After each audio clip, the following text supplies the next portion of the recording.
that. There we go. Okay, so we'll officially get started.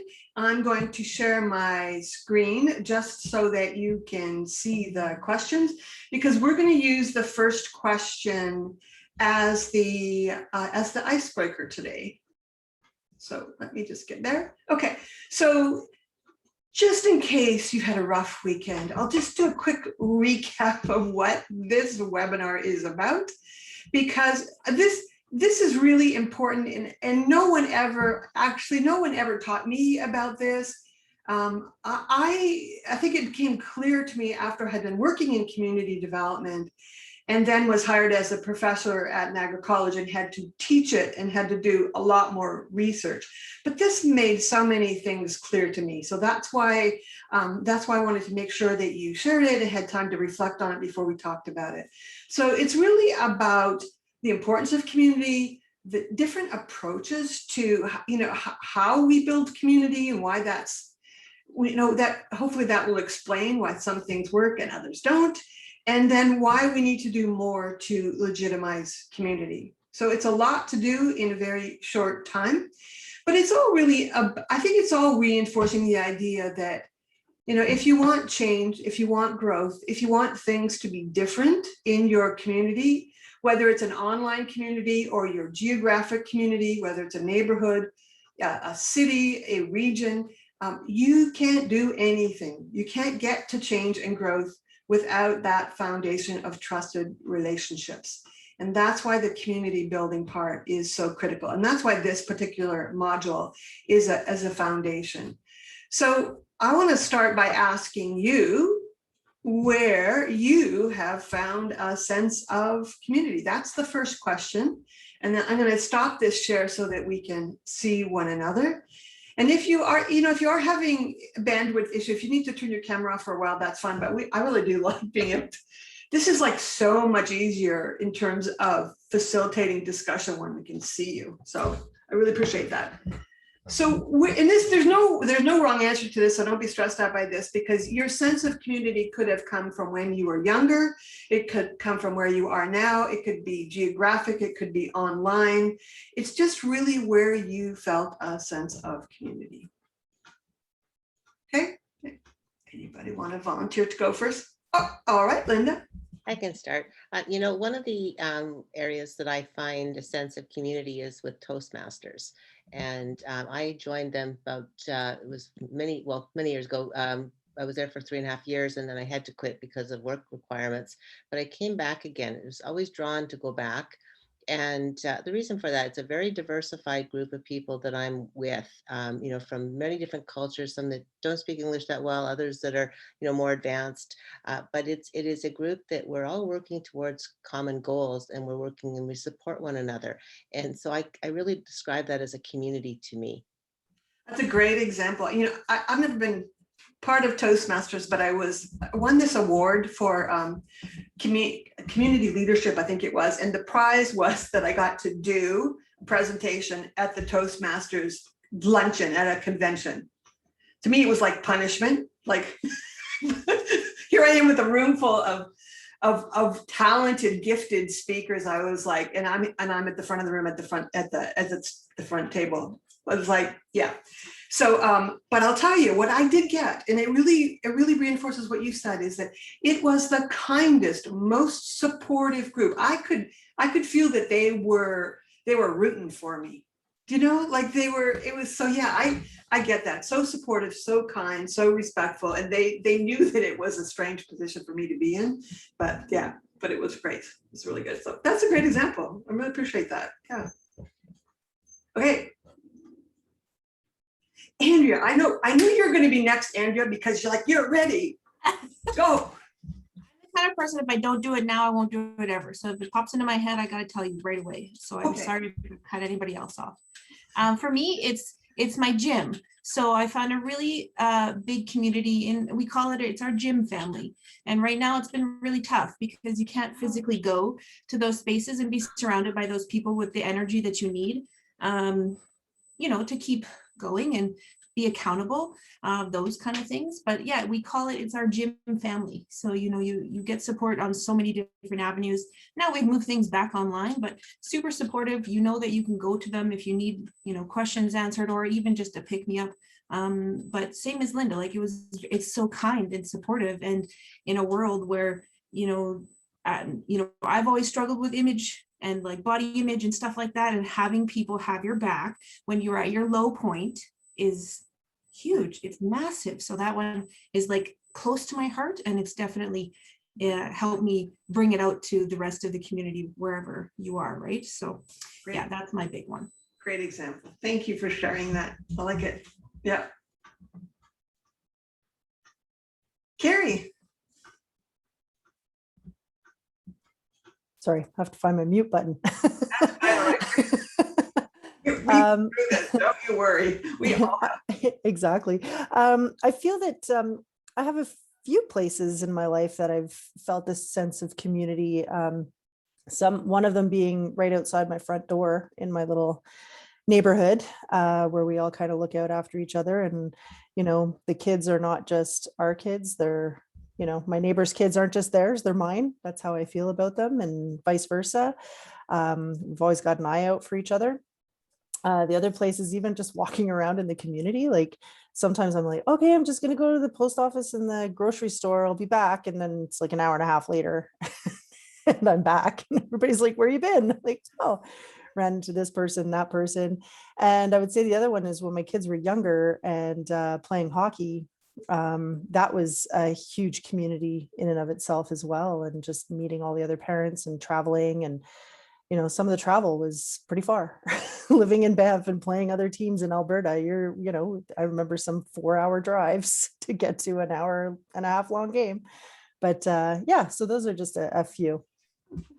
Oh, you're right. You know, but I think the other thing that what you've just you've just touched on is that there is, I think, from what I have seen, a lot of times a stronger sense of community in smaller communities, in rural and remote communities. I see that. And I also think they seem to be the ones that value it the most. And I think they're fighting hard to hang on to it, I think, because I think they do see its value. But yeah. It's really interesting because when I think about community here, I grew up in like another small town in Quebec. And we were the only English family in a very French community. And I have to say, like, even growing up, like, yes, I played with all the kids, but I always felt like an outsider and never felt like I was in the group kind of thing. So it's just fascinating. I always think about it, and I find it quite fascinating that I grew up with that, and now I have what I have now. And I love having this sense of community. It's amazing. Perfect. Thank you. Okay. Who's next? I'll go. Thanks, Melody. Thanks. I'd have to say probably my neighborhood. It's been, yeah, it's growing in a sense of community, but for sure we've got some really great neighbors. And even just this weekend, we're building a fence, and so we had a whole bunch of the fence boards and whatnot that we had to get off the truck. And two of our neighbors actually 3 of our neighbors, because one of them is building the fence with us, but then 2 other ones just showed up with gloves and started hauling fence boards off the truck. So that was pretty great. And then I think also is our farmers market. I really get a sense of huge community, but we've built that in to our farmers market, that it is a community hub. And so yeah, I'm looking for that to start. It'll be good in June. Nice. Good for you. Well, I know you've had a lot to do with that farmers market. You're in Sexsmith, right? Yeah. Yeah. Yeah. Can I ask a question about Please, yeah. The farmers market? How did you make it the hub? What did you do? Where are you from? Sorry. Sexsmith, Alberta. We started a market here a few years ago, and we really, right from the very beginning, knew that we needed to make it a community hub, make it a gathering place, because we don't really have another community gathering place. And so It's one, we always have music on. It's upbeat, it's uplifting. When you walk in the door, you're greeted. The vendors, like we really set the tone with the vendors. And this is a friendly community. We're friendly with our customers. We're, like we really try to set the tone that way. And then make sure that we've got places for them to go eat. Like right now, it's going to be, I'm really hoping the restrictions change before we start in June, because we at least want to have outdoor dining, but we always have a food truck come in. Yeah, we really try to make it family friendly, big wide aisles, like lots of different things that appeal to a variety of people. I think the food is really critical. Like having meals together. I know when I was in Yellowknife and it was a strange night, but it made a lot of sense because their market was in the downtown core. So it was like on Wednesday evenings, they actually, each vendor was selling things, but they also had something prepared that they could sell. And so and sometimes you could even shop your meal, which was pretty cool. But the fact that people knew there was a day of the week where they could meet up with others, and it wasn't necessarily all that expensive, and they could sit down and have a good home cooked meal. It was kind of a big deal. It became a real hub. So yeah, I think that food piece. And a lot of communities, smaller communities or neighborhood groups that I work with do potluck dinners as well. They do. The food seems to be what brings people together. Yeah. Okay, so Jennifer or Shanique? I can go. Yeah, because potlucks just kind of goes along with what I was going to say, and I was going to go a little bit different direction. For me, the greatest sense of community I found was in my hometown church. So I grew up in a really small town, and that church was my community, was my family. Like it was very active in our town and stuff too. So potlucks definitely were a big part of that. I definitely missed that aspect for sure. After a church service, sharing a meal together with everybody. But even after I moved away, I went to Calgary University and then traveled a little bit and then settled in Red Deer. And when I got married, the church there hosted a bridal shower for me. And I was just so incredibly blessed with that. When I had my first child, they put on a baby shower for me. And it just continued to blow me away that those people in that community and church still embraced me as one of theirs, even after I had left the community for several years. And so just being able to know that I can always come back to that's always there. So that one was huge for me. I'm really glad that you brought up faith communities, because I think a lot of people don't. I think one of the things that's a challenge right now is that we're not as connected to our faith communities, and I think as you suggest, that's where a lot of us found that sense of community. Yeah. Yep. Okay, Shanique. Last but not least. Alrighty, hi everybody. So I thought about a question when I saw it, and I'm like, I'm not sure what my answer for this is. That's why I sat and I listened to everybody's response. So I'm gonna steal a bit of what everybody said, especially for Jennifer, right? So I moved to Canada in 2018. But I think I found the deepest sense of community with this Bible study group that we formed in 2019. Yes, before the pandemic hit. So that's one place I found community since coming here. And I realized that I have been somewhat a bit more reserved as opposed to who I was when I was in Jamaica. So I haven't been able to like connect to people, and especially with the pandemic, since I moved into a new area, I feel like I don't know anybody. So it's just the online community, and I feel like I've been holding more to the family that I have back home. So that would be my community now. My friends that I grew up with from high school or before then are those that I met in college. And I'm going to also mention what Andrea said, that when I was in the gym there, that was a big part of my community. My main focus there was to actually lose the weight and maintain it. Right now, I'm struggling to lose weight again. But I totally miss that gym community from Jamaica. And even here, I used to go alone here, which is kind of sad, but I miss having that access. Yeah. Do you miss, did you have a different sense of community? It's Jamaica that you're from, right? Did you have a sense of community in Jamaica? Yes, everywhere, whether it's gonna be work, at the gym or in the church. Like I found I had community in various different places, even the community that I grew up in physically. So I found it there, but I realized I came here and I don't know what happened. Like there was just a switch that flipped and I became somewhat of a loner. It's very weird. No, it's not. It's not. I think it's part of our culture. So I don't think it really has much to do with you, but I think as community builders, it's just important to know how important that is, because it's really what gives you. Well, here, let me ask you the question. Why was or is that sense of community important to you? What did it give you? It gave me life. That's what I'm gonna say. It gave me life. So for example, if you realize I'm always smiling or always laughing. So once I feel connected, that's exactly what I'm gonna do. But if I don't, then I'm just gonna probably sit and be reserved and you won't hear me saying anything or participating much. Yeah. And Shanique, you also mentioned the word loneliness. And I think that I do think a lack of community is, and this is just my opinion, I don't know, well, there are some studies to show it, but I think the opposite of communities is loneliness. And I think it's a factor in terms of our mental well-being. I really do. And I agree. One of the things that's most interesting to me is that the first study that I was aware of was in Richmond, BC, and there's another one now out of Toronto.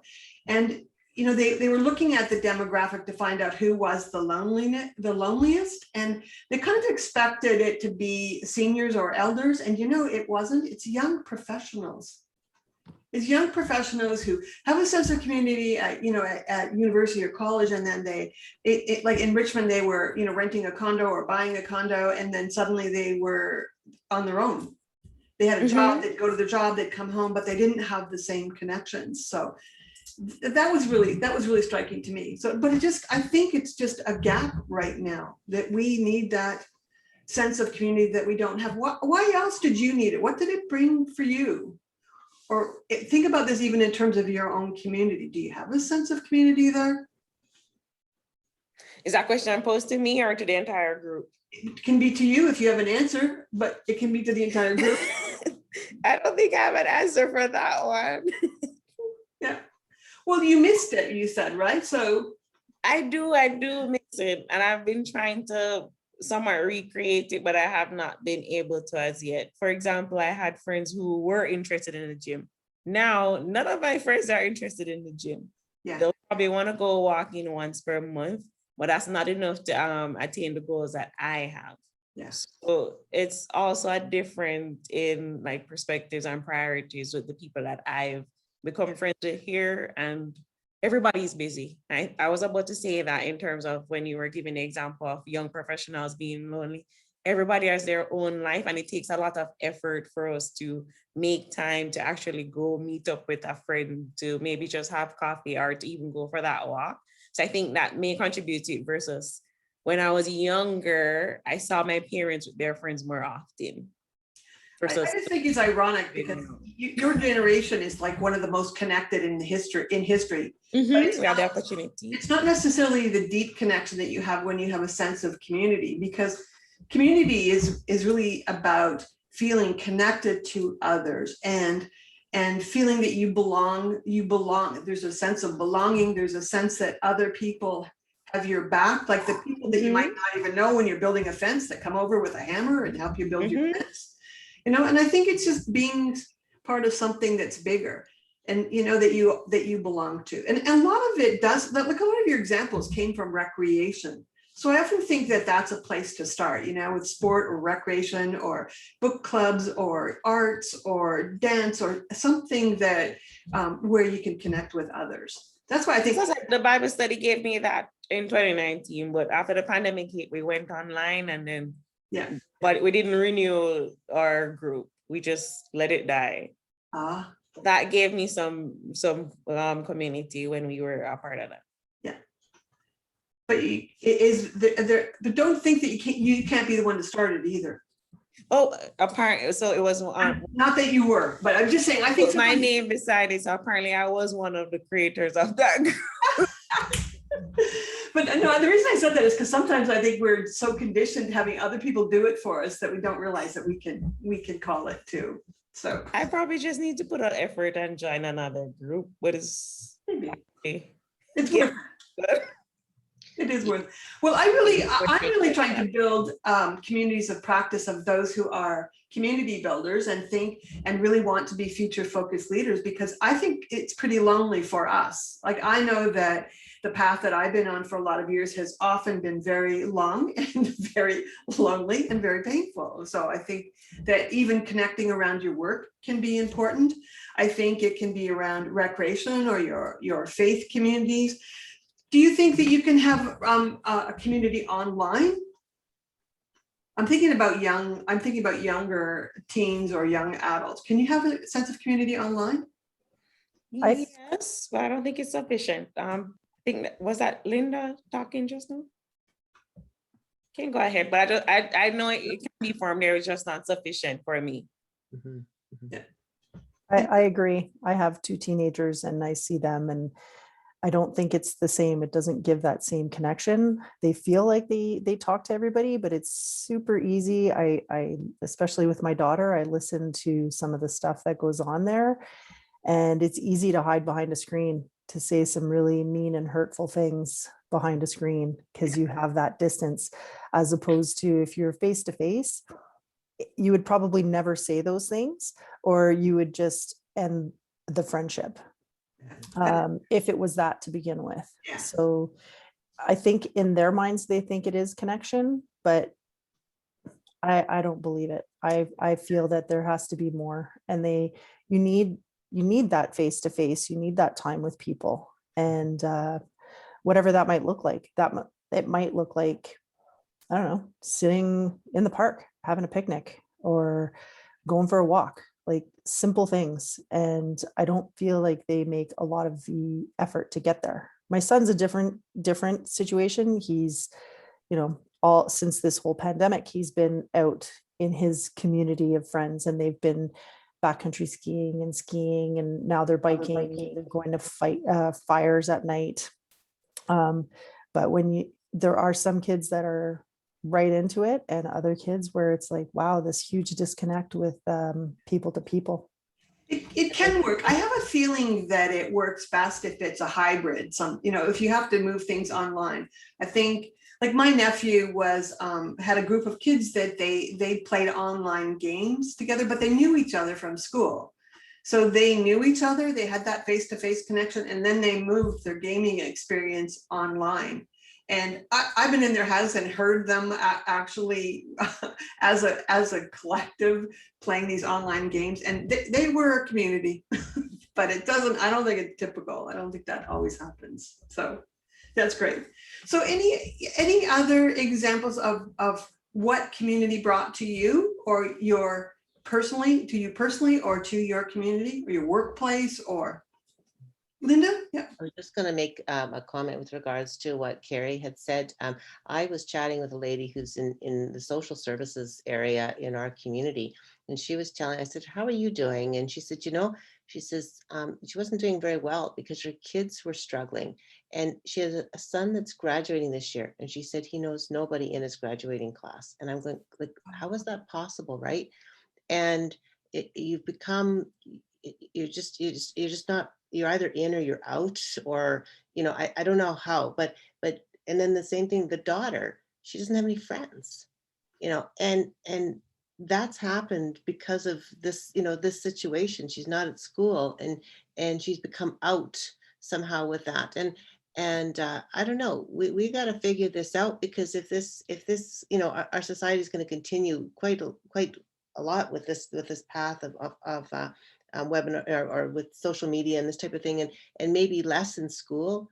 And I don't know, it's a big challenge for young people. I didn't realize just how difficult it was. With regards to something in terms of what I learned recently, I was on a poverty conference, and Mayor Nenshi from Calgary, he basically said that my neighbor's strength is my strength. And I thought that was just an amazing concept, because I mean, if we don't have the strength of the overall community and the people around us, and if half of our population is experiencing close to poverty, if not in full poverty, and their life is struggling, then how can we be strong?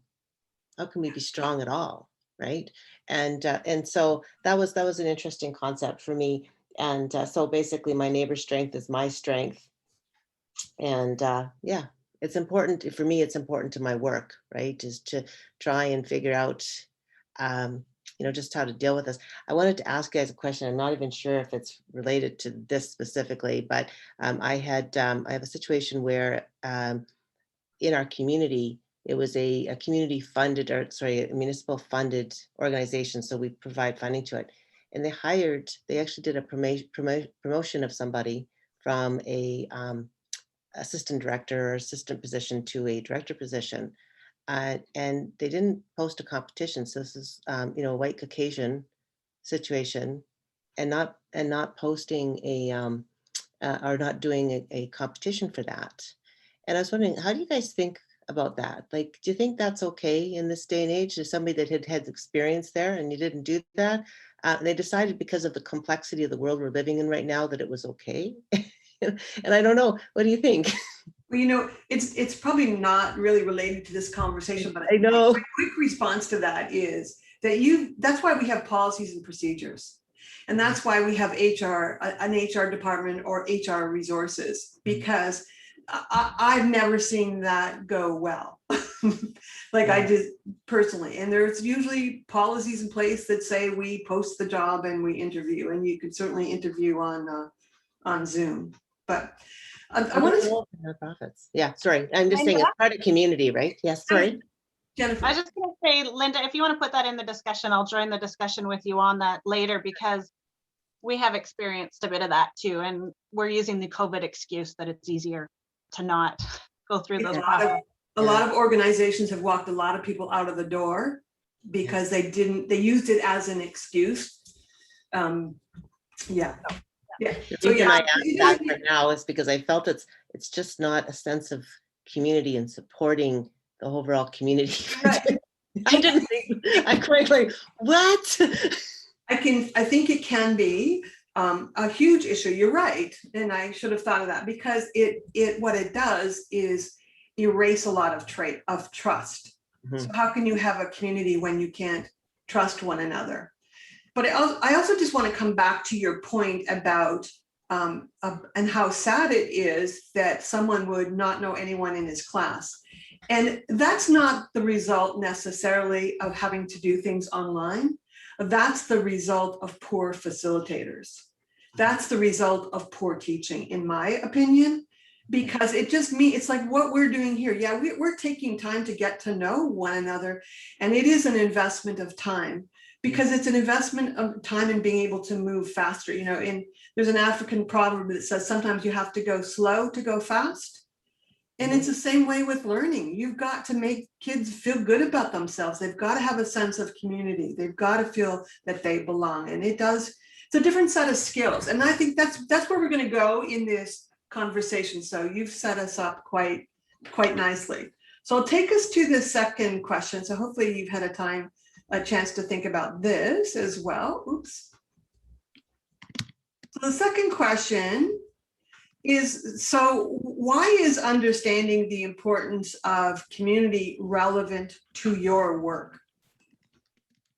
That's the question. So who cares? Like, why do you need to know about community? Why is that important for what you are doing in your work? I can start. This one's really big for me in my work. And it has shifted. So interesting enough, we were kind of seeing a trend where, like, I was doing some neighborhood work in community association and trying to connect, and we were really struggling, because what we found is that people were finding community in other ways, not based on geographical, but based on community of interest. So those sporting organizations, things like that. We also don't have, a school in every neighborhood or resources in every neighborhood. So kids are going to other parts of the community, and their community now has become so expanded. And Red Deer's kind of unique because we're always that big little city kind of syndrome going on too, right? And so then we were like, okay, well, maybe we need to just focus and shift our thinking around this community of interest and where are people gathering naturally, and go to people in those kinds of settings where they're already starting to build community outside of a geographical presence. But then when COVID hit and people were more limited in where they were going and ability to leave home and stuff and needing to look more locally, we've kind of seen a shift now going back into focusing on that neighborhood development and that community of location and place, right? So where people could rely on their neighbors, but a lot of people didn't know their neighbors because they weren't friends with their neighbors. They didn't have a connection to their neighbors. They relied on other hockey moms and other things to help out with transportation or childcare, stuff like that. And so, yeah, so it's been interesting to see now that we are looking at a need and a shift to go back to a little bit more of a geographical, local level and focusing on building a community and a sense of community closer to home as a result of this. I think that's a trend. I really do. That's what I'm seeing. And I actually saw it pre-COVID. One of the best examples I've seen of a municipality playing a leadership role in terms of connecting people within their neighborhoods is from the city of London, Ontario. They build themselves as a city of neighborhoods. And what one of the things that they did that I find most interesting is that they didn't, I think what you do in a small town is what you would do in a neighborhood of a larger city. So it's very parallel. But what they ended up doing was, and they didn't build any new infrastructure. They found a place in each community where they had something, and they don't use this terminology, but to me it's like a concierge in each neighborhood. And it could be a recreation center, it could be an early years center, it could be a school. It's just somewhere where they had someone playing the role of a concierge. So they would, anything that you need, because the system was so confusing, anything that you needed for children or family services, that's where you would start. You know, like a concierge in a hotel, they know everybody. And now all these concierges in 44 different neighborhoods are connected as well. And they also they often also play the role of a community builder as the connector in that community to bring people together. And they've done some amazing work. They've actually seeded it in a lot of ways. They provided some funding for community projects.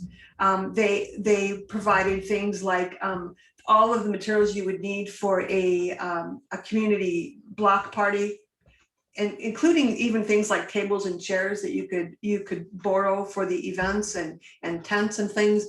And they had what you needed for movies in the park, things like that.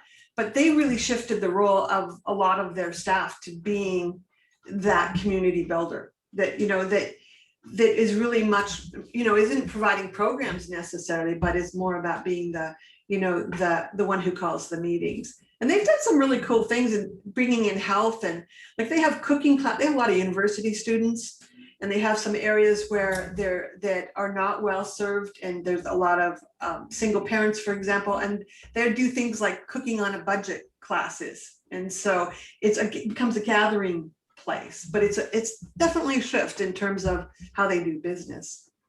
But yeah. So they're kind of doing both. That's my point, Jennifer. Sometimes it is about communities of interest. Sometimes it's about the geographic area. Yeah. Where do the concierge people come from? They're all exist on somebody's payroll already, whether it's an early years center or part of a school or municipal recreation staff or social services. And they also bring in volunteers as well. It's a great volunteer role. So, and then they all connect with one another. So like hotel concierge would do. So yeah, it's the first community that I've ever worked with that has used that approach, but they've got a way to go. They'll be the first to admit it. But they did invest, and the reason why I got involved was because they invested a lot in training staff in terms of this kind of training about community building. And they also invested heavily in citizens. And they would subsidize their learning for up to 90%. They had elected officials in the courses, they had church professionals, they had people from nonprofits, so different levels of subsidy. So I think that was part of it too. Yeah. Another common term instead of concierge that we see out here. I don't know if it is out east as much, but definitely community navigators or resource navigators is a very popular term right now. You know what's really fun? I just submitted a proposal to the Ministry of Education in Ontario to do a certificate course for community navigators, because I think it's a growing work opportunity, entry-level job opportunity, because it's kind of a combination of leisure education and knowing your community building. So you have to know a lot about a lot of different sectors, and nobody's doing that kind of learning. But yeah, I love that term. They're using them for social prescribing. Yeah, that whole concept of doctors saying, yeah, here's what you need, yeah, it's different. Okay, anybody else? Why is this important, or is this important to what you're doing? India. I think for me, understanding community is important because I find here, like, you know, we're preaching to the choir. We understand why community is important in this community of practice. And I think that for me, it's having other people understand why community is important, because I find that we have a lot of inefficiencies because they don't understand why community is important. So for example, I have a community, New Sarepta. It's kind of the bane of my existence right now. 13 years I've been working for this community, and there's a counselor out that way where they automatically think that, okay, Andrew, just do it. Like, this is what, just do it. Like, this is what I've heard from, you know, the guy at the market, like, but do it. I was like, but I haven't asked anybody else, you know? So, you know, in order for me to, in short, keep my job, I do what the counselor says, because, you know, that's important. And, you know, but I know that it's not exactly the right course. So right now I'm at that social reaction phase where I should be doing community development, but they don't understand why the community development is important. So I have this feeling that we're not hitting the values of the community correctly, because we're obviously not seeing any shifts into a positive direction. So like I think Brenda had mentioned before, a community close by Devon, they did a really great job of using community development from like top down. They asked what people were interested in, what their values were. And when they actually found out that their values were different from what they were doing, the success just like shot up into the air. Like just such a great community development story. But having them understand the importance of community on not just the level that I'm working at, but like, you know, the councillor municipal level, like the rest of our departments, you know, having finance understand why community is important, and you know, that if you take that $1,000 away from my budget, like that's going to impact some communities like fiercely, but to you, it may not be important. So having a general understanding is so important. And I don't have that right now. So I'm sort of feeling, you know. I'm really glad you brought that up, because I think that what we need to do is harness the power of citizens, because elected councillors will find it difficult to ignore that. That's what happened in Devon. The example that you brought up was because when they collected these values from the community, and in Devon, the values, the most important values from the community were family and the environment, right? So that was hard to ignore. But I've also, I've got some tools that I'm going to add to your course materials that I think will help. And one is that values tool, because that's something that you need to connect with your community and have them prioritize what's important. Not only the value itself, but what will that look like? What does that mean for our community? Because that's a way of establishing priorities. And the other, I've got a couple of tools that allow you to apply systems thinking. So it's like, one of them is a community report card, where you look at everything in a community, from healthcare to the availability of retail to recreation opportunities, and so, you know, all of that. And it's a way of celebrating what you have as your strengths, but it will identify some gaps as well. So we have those tools, and a lot of them are things that I wish that I had when I ran into exactly those same problems. So hopefully they'll be helpful. And we're going to get into more of a process for using the tools as well. Okay, so any other thoughts about why community is or isn't? I think you're in this course because you already knew community was important, right? Yeah, it's kind of like a secret sauce, I think. I often refer to community community building and that sense of community. It's the secret sauce, and no one seems to be talking about it. And people don't also the thing I'm finding is that people don't seem to understand it's a very different set of competencies. It's a different set, and that's why. And I often see there's a sense of impatience a lot of times in terms of, okay, tell me how to fix this. But the reality of it took us, it's a whole culture. So we have to unlearn a lot of things as well as learn some new things. And that's why I'm so interested in others who want to take this same learning and take it out into your own communities and your own networks as well. Because it's a way, the only way this kind of thinking we're going to be able to scale it. So, okay, so here's the last question. Oops. So in your videos, and I hope you had a chance to, I think you all did have a chance to view the videos. I'll tell you, if you ever want to know how to not to, or how to make videos, I'm your woman. I can, yeah. And I can also tell you, it's way harder than you think it might be. It takes a long time. That's what I'm saying. So in that, when this really is what I learned the hard way, that to help to really understand why some things were working and some weren't. So we talked about three different ways or different processes that are used for building community or serving community. And these are these three. So social action, which we've talked about, and social planning and community development. So the question is, what's predominant in your community right now? And this is what I want to stress, is that this is not a black and white issue. It's not, this is about often a combination, or your community might be moving in some direction. There might be, sometimes it's like, even the answer is sometimes it's like a cocktail that you need, sometimes it's a mix. Sometimes you just have to meet people where they're at to really get to the best solution. Okay, so what's happening in your community? And this is not, there's no wrong answer here, but I can also tell you that it might not be where you want it to be, because that's probably quite normal. Jennifer's laughing. Yeah, I'll jump in again, guys, because I am so passionate about this, and that's really hit home for me last week as I was doing this. Okay.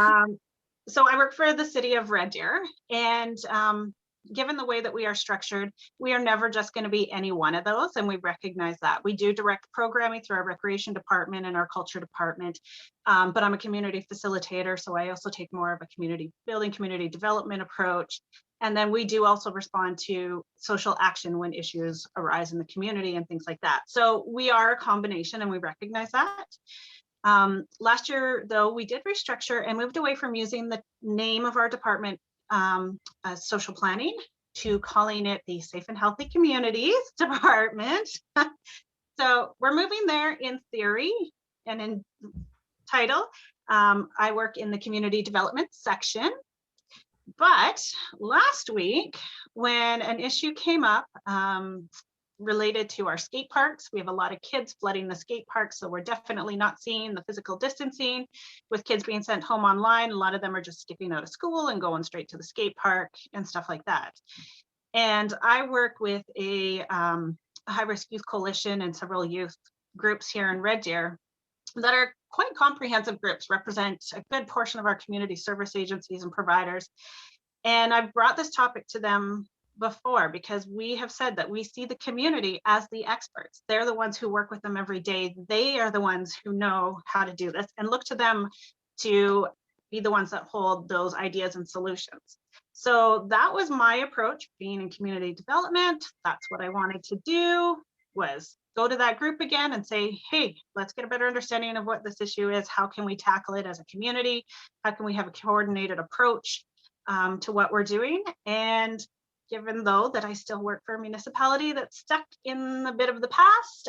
Instead, they told me to hold off on that conversation, wait till the city had determined their course of action, and that they would be basically positioning city staff as the experts to decide on what actions we should do. And then I could take that and I could report back to the group what we decided to do. And I was like, no, this goes against everything in my being. I know. And what I do to have you tell me to just go back and report to them what we think they should do and what we've decided as a municipality. And it hurt so much to do that. And I knew you guys would understand this. Oh, man. Like, no, the point was to go to them and get their feedback and get them to contribute to it. And yeah, so this, like I said, was very real for me this week. We feel your pain. And I think, how many of you have been in that situation before?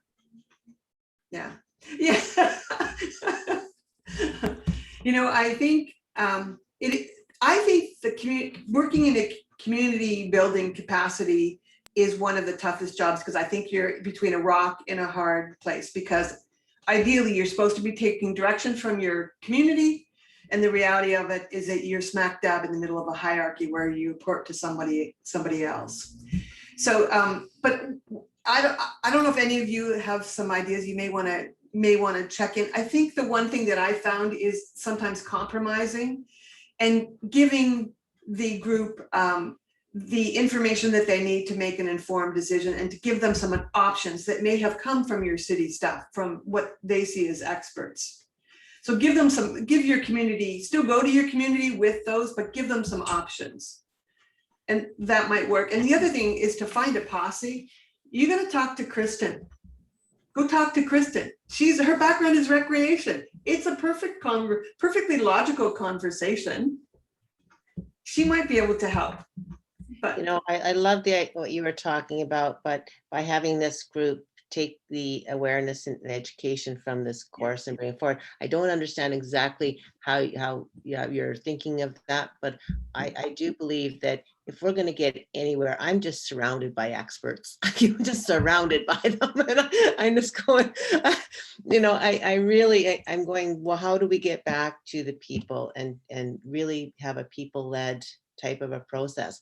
Having said that, you have to have some guidance in all of this without question. Like the example I gave about recruitment, I mean, you have to have values in a community that says, you know, we include everybody. And that means, you know, we've got a good job out there. We're going to let anybody that's qualified apply on it, right? And, you know, same thing with that situation. Like, how can you possibly, like we had kids skateboarding downtown, and we have people complaining downtown that the kids are skateboarding on the street in front of their places. Well, I sent an email back and saying, you know, we need children to come downtown. We need the youth to come downtown so it's vibrant and alive again. So how are we going to do that? Well, let's find a place where maybe they can do their tricks and jumps and whatever else in a safer place or safer environment than on the streets. But I mean, it's about talking to the children and talking about the community members and determining what is it. You intuitively understand that a lot of people don't. I mean, to me, they could be vandalizing rather than skateboarding. So, you know, that's a plus. But, you know, the thing that we did here in Welland that I think really set the tone for skateboarding here is that there was a youth committee that was engaged in not only raising money for a skateboard park, but designing it. And it's the thing that it does is create a sense of ownership. So they're very protective of it. There hasn't been one incidence of vandalizing, and they also set the rules for its use. And so I think I think, Jennifer, I'm feeling your pain, because I think you're kind of in a situation where if a community development approach had been taken from the beginning, it would have been a lot easier. And you know, the other thing that you brought up that I just wanted to touch on is that when we first started the ACE Communities Project in Alberta, we were referring to what we were doing as community development. And we found that people had such differing opinions of what community development meant, but so what we ended up doing, and in the research, you know, the terms community building and community development are used interchangeably, but we just started using the term community building because everyone knows what that means. And whatever they think community building is, they're right. But a lot of people say, oh yeah, we're doing a community development approach. Well, like if they're doing that, what they're doing in Red Deer around a skateboarding park, then no, that's not community development. So it's painful. And you're all pioneers, so you got to have thick skins for sure. Yeah, and I think that's kind of where I was going, like with this group and stuff too, in this course, is that if I can take my learning and articulate it in a way that I can report back to my team, to my department, and try to feed it up a little bit, at least if I'm starting from a point of, here's what I define community development as, and start the conversation internally with my team to see if we are all on the same page. Do we kind of all understand these concepts? Because clearly my experience has been that we don't. And it's a tricky one. And how do you bring the rest of your organization into that, right? So I guess that was kind of my thinking was, well, maybe I start with saying, here's what I define it as. Here's what I think it is. How about you guys? Yeah, I think the challenge that we're up against and is that those who have power have worked hard to get there and are not comfortable necessarily giving it up. And that's the tough part.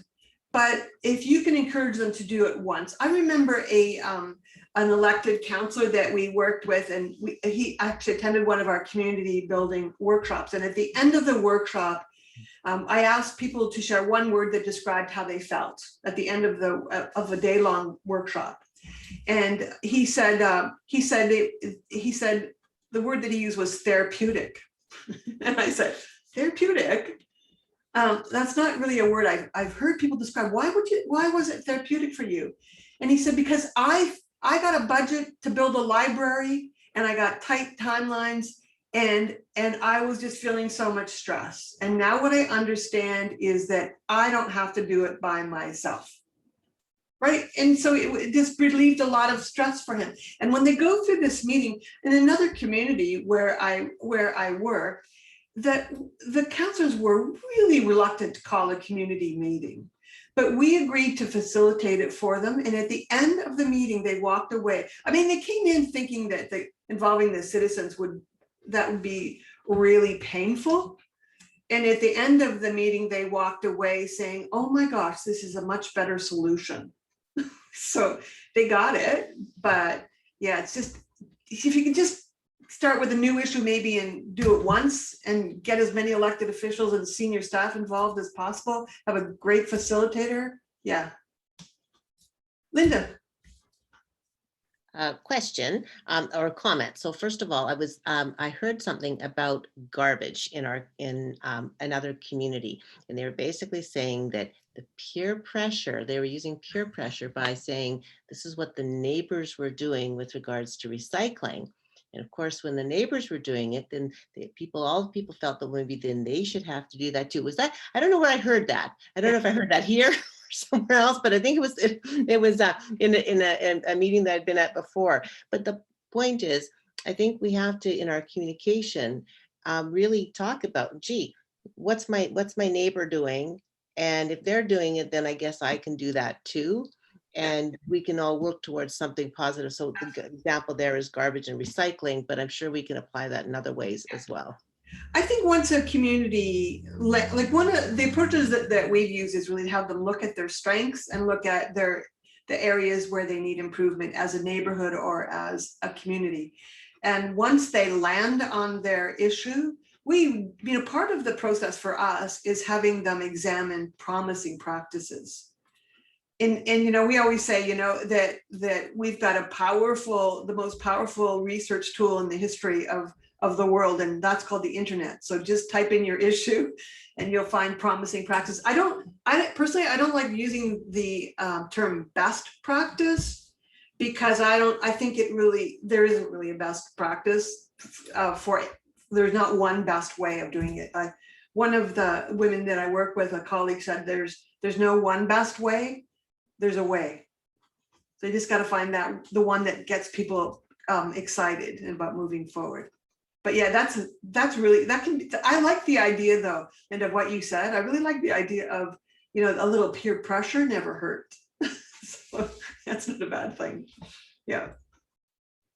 Okay. Any other thoughts about what is the predominant process that's being used right now? The predominant process in your communities? I'm gonna weigh in a little bit here. For Ladue County, it's hard because we have so many, we've got a bunch of communities within communities. So, well, hold on. Yeah, hold on. He's hungry. It's time for a bagel. But I think for our municipality, the predominant is like that social action, social planning. Like there always has to be control, and there always has to be somebody leading the way and making the plan. And there is also this super high sense of fear when it comes to failure.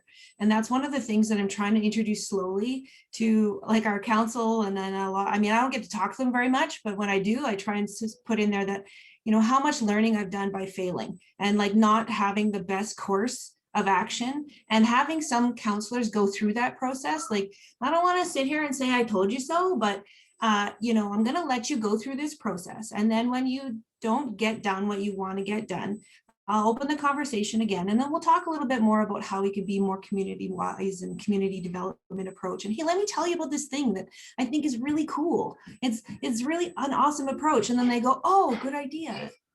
But it's okay to, for us, I was like, it's okay for you not to have the answer right now. And it's okay to have other people weigh in on that conversation.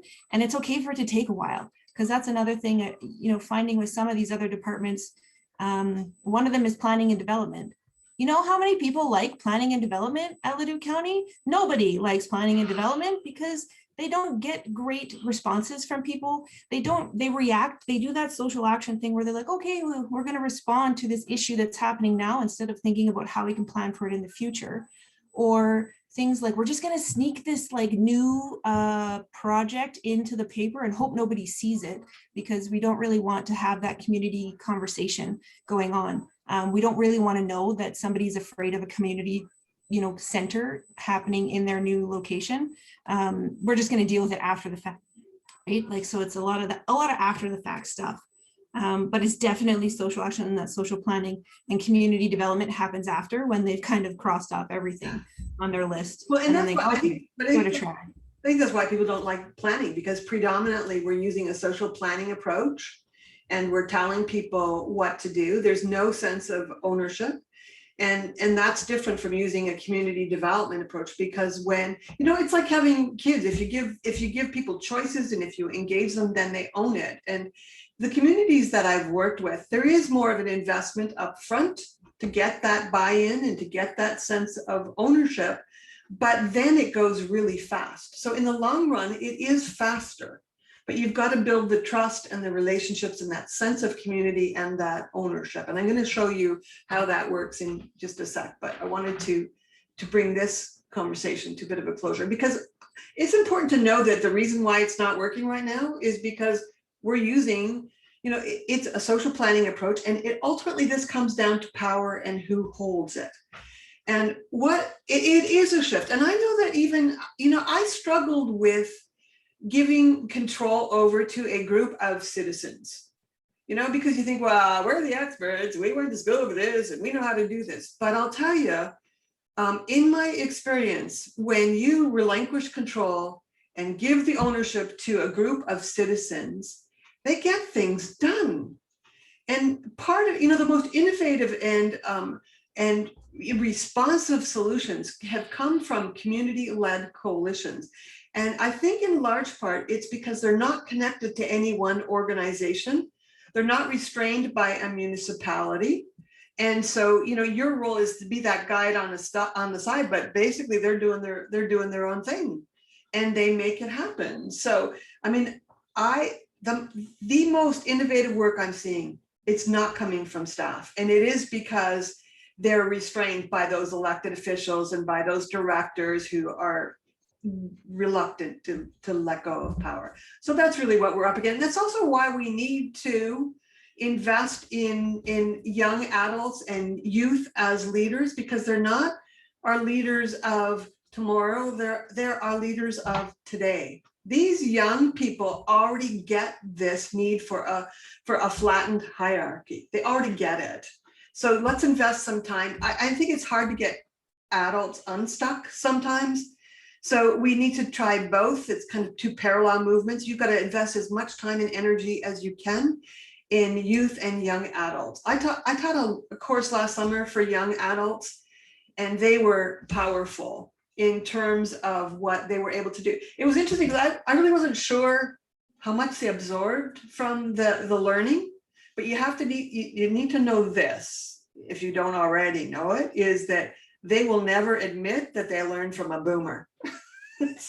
So I didn't get a lot of positive feedback, but the evaluator did a number of evaluations, including 6 months out, and it was amazing what their learnings had been. But I didn't know that until the external evaluator. Yeah. So that was like, oh, thank goodness. Yeah. But yeah, I think the youth part's really important. Yeah, Carrie. I just wanted to make a comment, like just thinking about what Andrea and Jennifer said, and bringing them both together. Like I look at this question, what's the most predominant process being used in your community? And I think working for the municipality, it depends which department you're working for as well. And those conversations really just like, oh, there we go. And interestingly enough, I was going out for a walk with my manager yesterday, and we were talking about that, how the approaches are always different. So I think in the recreation department where I work, we take probably a combination of social planning and the community building. We do work under the umbrella of community services as well. And we have our community development team working under that umbrella as well. So it's really, we have that lens, and we get to learn from that and see from that.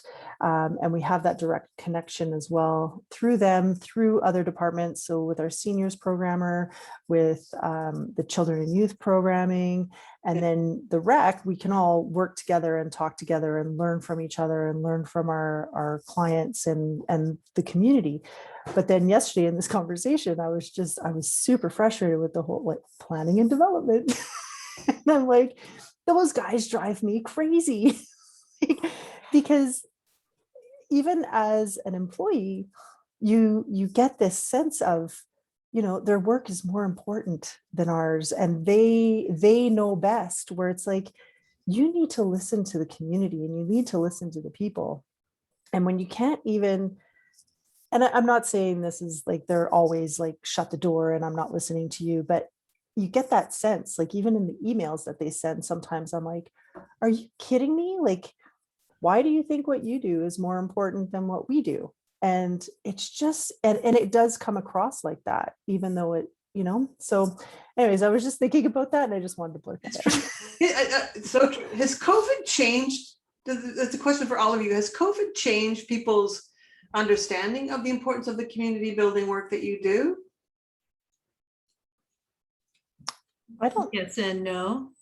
I mean, I feel like they are giving more awareness, like as far as like mental health and stuff like that. And I think there's a lot of aha moments for some people. They're like, wait a minute, you can go outside and feel good about yourself. That's amazing. Don't we have somebody that like does that in our community? And you're like, yeah, I'm here. Hey, we're important and stuff. Like, I mean, I don't put out RFPs and stuff, and I don't have humongous budgets, but what I can do with the small budget and how I can impact community by simply creating, like we created a trails program. We showed people where they could go walking by themselves or with a group, and they went, oh, that's amazing. That's great. That's so good. So we're getting more, COVID has changed in that we're getting a little bit more recognition for what we've been doing forever, but still we're not going to take you super serious yet. We're just it's going to take time. Yeah. Yeah. I think with the community development stuff, it's something that needs to be reinforced over and over. Yes. Because Same thing. Yeah, COVID, we did see a great example of that when we had our first shutdown. And we saw how quickly those community organizations like churches and stuff were able to coordinate with the food bank and get food delivery and stuff happening. Meanwhile, the city was still having meeting after meeting deciding how they could support, and it already happened in the community. Like, step back, let them do it, right? And then they wanted to step in and coordinate it going forward. It's like, so they, on one hand, they saw it firsthand, how quickly the community can come together and step up and organize. But then on the other hand, they're not fully there to, like you said, Brenda, too, letting that control over to the community to handle situations. I think And that's been a lesson for public health too, right? In terms of yeah, how they are their response to COVID. They got the science part down, but that whole, yeah. the rest of it. And then kind of like Carrie was mentioning there too, like I work really closely now with our rec department again. And so they were looking at how to do some outdoor programming and things. And they're like, so we're going to put Jennifer with you so she can bring the community development lens to it and do the community development part. And I was kind of like, okay, this is good. And so we start doing that. I start talking, having conversations with community agencies. What are you guys looking at doing for outdoor programming? Do you want to partner with us, offer some activities on neighborhood park sites, things like that? And then, so then I get this, well, we're going to have the rec department like use our rec staff, and they're just going to go and do the programming. And like, we just needed you to kind of be part of that. And I was like, well, I thought we wanted to bring the community in, but they're like, no, we're just going to have rec staff on site offering programming. And I'm like, okay, we kind of get it, we kind of don't. So it's, like I say, it's going to just continue to be a battle. And I'm hoping the summer with what I can do with that program will be a good demonstration of when we bring in community partners to offer different aspects to it, we have a richer program and something that might be more sustainable. No, I think the most important thing that I learned was to find the early adopters, to find a local posse of people who already get it and work with them, because it's really hard to get people to change their minds. It's really tough. But yeah. Okay, any last thoughts before I just got a few slides that I wanted to share to kind of reinforce some learnings, but great, yeah. Brenda, tell us about who you think our local posse should be. Got some ideas? Well, you know what? It will really depend, because they will be the people who get it, who really understand the importance of engaging the community and want to do a better job of it. And they don't necessarily come from any one sector. One of the most important guys that I worked with when I worked for the city of Niagara Falls was the park developer. You know, so and now I'm working with chemical engineers, because they realize if they're going to deal with environmental issues, they need to engage the whole community. But I think ideally it's really about finding, you know, it is about finding, a lot of times you're going to be looking for individuals within different departments. Mm-hmm. And that's one of the things that London did that I think was really important. They trained everybody who was working with the public, whether they worked for engineering or public works or the parks department or recreation or social services. They understood that that was a different kind of work. And so they were able to find their own posse from all these different departments too. Okay, sounds great. Thank you. You're the people they will be the people, Linda, who don't look at you and go, what are you talking about? They'll be the people who go, oh, Linda, you're so wise. That's exactly what we need to do. It feels like I'm going to be looking for a needle in a haystack. Well, you will have Carrie. Carrie's moving to your town. Right. Yes. Good. Got at least one in your geographic area. Thanks, Carrie. One of the things that I found too, I am a huge proponent of recreation practitioners, because if you work in recreation, you've had to be a community connector. You've had to be a community builder. Now, I think even my first job, I was in a Boys and Girls Club. I was working with all those different sectors and really could see the need to connect them. So, yeah. Anybody else got some advice for Linda? Where do you find them? Where do we find people like you in her community? I think they're everywhere, and you just shouldn't shut any doors. Like, just listen to who's saying what, and they will come to you. And sometimes when you're looking out, like in the recreation department, like I said, where I work, it's, I reach out to other organizations already, and I don't try and take over what they're doing or tell them how to do it better. My approach is always, how can we help you? Is there anything we can do for you to help you and the organization? And out of that, like just an example of what we've done in the last 4 years, we've been offering try-it sessions. So in partnership, say with the Hockey Association, the town of Banff would pick up the cost of the ice. The Hockey Association would have the instructors there, and we would put together the registration, and we would run it through our registration system. So it's like all the admin part is off of the association, and it helps them recruit people in the town, like new kids, so that they can actually go out, try hockey for an hour and a half for free. And when we were able to, we would also provide equipment. And it really all came together. And the parent volunteers who would coach, they came out, they helped. Other parents who had equipment that their kids were using, they were lending their kids equipment for new kids to try. Like, it's just, yeah, they're everywhere. I think it's just, sometimes they're not the biggest voices. True. Great advice, Carrie. Thank you. That was good. I think the other thing that I've learned is to call the meeting. Like, if you have an issue, Linda, and you're in a great position as an elected councillor to do that. If you see an issue that no one's paying attention to, that is one of those, especially when it's a big picture issue, you will find the early adopters. You'll find the systems thinkers, those who are more focused on the future and doing it better.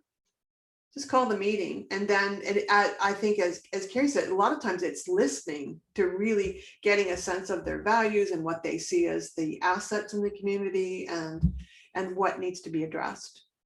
So that's kind of the thing, that's kind of the work that we're going to get into more of. So I wanted to say too, one quick thing that I've learned in the last few years is that it's one thing to help these associations and organizations do things and put on events and stuff like that. But it wasn't until I started attending them and being present at them that I started to really create those trusted relationships with those people. It's huge in order to get them to talk about those things. And then all of a sudden you have a posse, like you have people that, you've made a connection with, and they've made a connection with you. So like Carrie had said, they're going to find you if you put yourself out there. And really, like, it was attending these events, and those people are going to be there because either they're serving you the roast beef or their bun, or they're helping you park your car, or they're taking your money. Like, those are the people that are going to be part of the next phase of moving forward. Those are the people that are already in it, and that would love to be part of like these kind of meetings and stuff like that. So it's not hard to find them. You just need to be ready for them when you do. So make sure you have a nice stack of cards so they can find you and and give them that information like right now. they will be so happy to connect to you, Linda. So that's great. Okay, well, thank you. I love the traffic in the background. It's quite entertaining. I'm going to take us to and this is just a case of reinforcing a couple of things. This particular slide for me is really important. And I just wanted to make sure that was, because this is, if you need one slide to explain to those that you're working with how we need to be different and how social planning is different from community development, to me, this says it in one slide. And it looks pretty simple, but it just took me a long time to figure it out. So I did lean on some of the work from John McKnight and the Asset-Based Community Development Institute. But it's really the shift from thinking about communities as having needs to really understanding that we start with their assets. It's like when you have kids, you know it doesn't work to keep harping on what they're not doing well.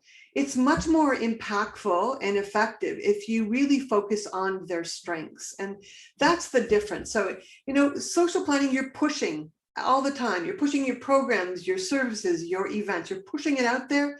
It's kind of like, but it's what you think is important. So it's kind of like throwing mud at the wall and hoping something sticks, because you're thinking of them as consumers. and you're thinking of your programs and outside experts as having the answers. So you are kind of creating this dependency cycle. And that's very different from a community development approach, which is saying, okay, it's really acknowledging that every citizen has a gift to bring, that there are assets there, and that's where we start. So you're seeing people as citizens who have the answers, and that's what grows your potential for innovation and sustainability. And I'll tell you, if nothing else, I think elected officials and senior staff understand, especially now, that they can't do this by themselves. They have to pull in these gifts and these talents rather than pushing outward. So it's really the difference between inbound and outbound that's going to be important. So this slide, I think it's a really good place to encapsulate the difference. And it's understood, sometimes there are needs. Like, I want people to have expert instructors to teach my kids swim lessons, but there's a lot of other things that I want my kids to have, in terms of my kids were all about, gosh, we had actors and artists and singers and performers in my family. So yeah, so we needed to tap their gifts for that. So yeah, just a different way of looking at it. And I also just wanted to this is another way to make the argument, because we've along the bottom axis, you'll see social planning versus social action versus community development. And that's another way of looking at it. Social planning is about relying on experts, professionals. Social action is about groups trying to gain some power, to gain some control. And community development is about citizen-led planning. And all of those have their place. Social action is really critical in terms of raising the importance of an issue. But sometimes even when you win, you lose, because you get people's attention, but we don't spend enough time, we end up very divided. So it means there's winners and there's losers. And so you've got to move to a community development approach, but there's a time and a place for all of it. So that's the horizontal axis. But when you look at the vertical, it is about power.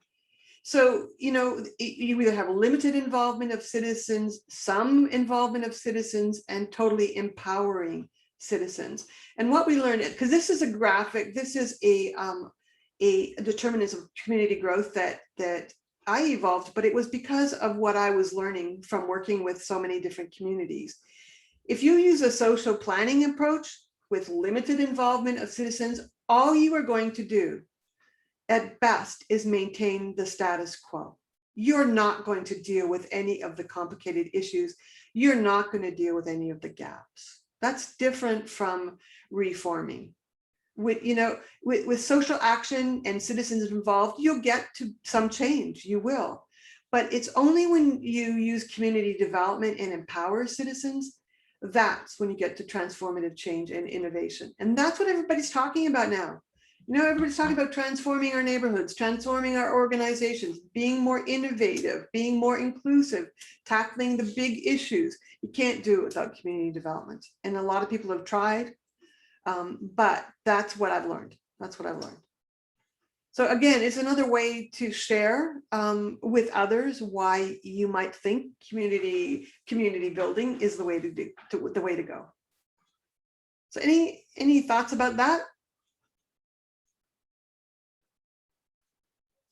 Thanks for making those things for us, Brenda. I feel like you've done a great job for me to take this into share this with other people. Well, but Andrea, I learned it from people like you. Like really, all I was doing was observe, and that's where I was blessed, because that was my job, especially when I was working in Alberta. My job was to really work with these communities and figure out what was working and what wasn't working in terms of leadership. This is a leadership issue. Oh yeah. I do not know why we're not investing more in leadership.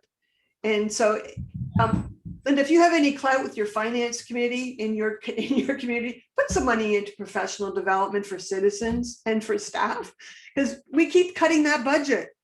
We're cutting that. That's the last budget we should be cutting, is professional development. We keep cutting it. So yeah. Linda, Brenda, I've seen that diagram a few times, and what just kind of hit with me right now in my frustration is that I realize, given the pandemic and given our state that we are in, currently that is how they are viewing it, is just maintaining the status quo. Yes. Yeah. Everybody's just trying to maintain the status quo. They're just trying to get by. And so in a way, it makes sense that they might just go, okay, we're just going to pick our solution to this problem that came up, and we're just going to deal with it from a city corporate perspective instead of doing the community development approach to it, right? Because that's where we're stuck right now, is just maintaining, getting by until this pandemic is over. And that's okay, because that is a priority right now. Like it is, we aren't going to have a future unless we get a grip on COVID and figure out how to deal with it. But it doesn't mean you can ignore the future. Yeah. And so to me, there has to be some parallel movement. And so, it might just be one meeting to talk about the values moving forward. What are our community's values moving forward? It's about thinking big, but starting small a lot of times. But yeah, but you nailed it, Jennifer, because that's what I'm really frustrated about that too, because I don't know. I want to look forward, not keep looking back. So yeah. And that's what we're going to do too, because next week we talk about strategic foresight and systems planning. That's going to give you more tools and more ways of thinking about this. So, and then we're going to go deeper into community-led development. But this process is what we learned from working in Alberta, is that it is about a citizen-led coalition, or co-led sometimes, if that makes people more comfortable to say it's co-led with staff or elected officials, but it's co-led with citizens. And then it is about starting with smaller projects. That's where you build the trust, and then you can tackle the bigger issues. And this planning approach that is what's been developed as a result of seeing and observing what worked. So this is something that you can access anytime on our website. So I'm going to see if I can link to it right now and show you how this works, because this is probably, I hope you like it. It only took about 20 years to develop. so Andrea, I know you have this toolkit. You've seen a printed version of it, but we've put it online. So this is the planning framework. And what's different about it is that we usually start at step 6. And when we're planning anything, we usually start working with a small group to really think about the vision and the values and the purpose and the outcomes and all of that. This community development approach, the first 5 steps are engaging the community. But what we learned is that there's no one best way, there is a way. And so we've treated this like a recipe book, in that each of these steps has many tools behind it. And you can find the facilitative tools and techniques that you think would work with your organization or the group that you're working with. So the first step is, I'm not going to go through this because we're going to deal with it in more detail, but I just want you to know that there are tools that if you're starting to do some work in these areas. So the first one is called Ignite and Invite Others to Participate. That's really what we've always seen as where you start. So if you click on that puzzle piece, what opens up is a bit of an explanation. But as you can see, this step 1 has about 30 different tools that you can use. So in one of our modules, you're going to actually choose, this is one of the reasons why I wanted to share it. You're going to choose a project or initiative and start planning for each step. You're going to actually say, okay, well, what am I going to do at step 1? And here are some tools and techniques that you can use at that step. So we keep adding to this. so the list of tools will, and hopefully our communities of practice will keep adding as well. So, but a lot of these are different because they're tools that are meant to be community-wide tools as opposed to tools for one sector or one silo. So that's what just one other thing I just wanted to share with you. Can you see my share? I think I forgot to do a new share, so good to know that worked.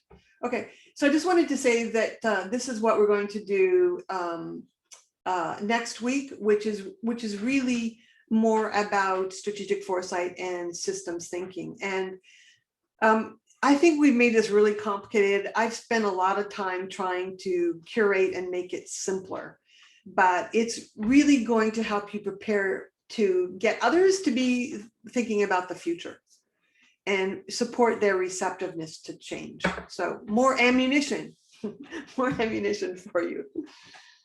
Okay, so any last thoughts or questions before we sign off? Because it's been an amazing conversation. I love this because I learned from all of you as well.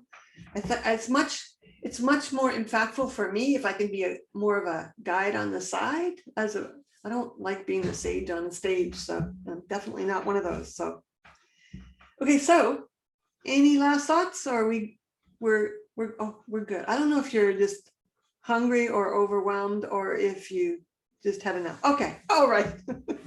It is lunchtime for us here, Brenda, so. Well, that's what I was thinking. Maybe it is lunchtime. Go, you got to feed kids too, so that's important. I got mine making my lunch for me, so. Oh, well done. Good for you. Well, thank you all. Thank you. It's a pleasure having you. I'm excited because I feel like you're part of my posse now. So thank you so much. I really appreciate it. Thank you. This was Stay in great. touch. So much. Have a great day. Okay. Bye. Bye. Bye. Thanks. Thank See you. you on the discussion board. All righty.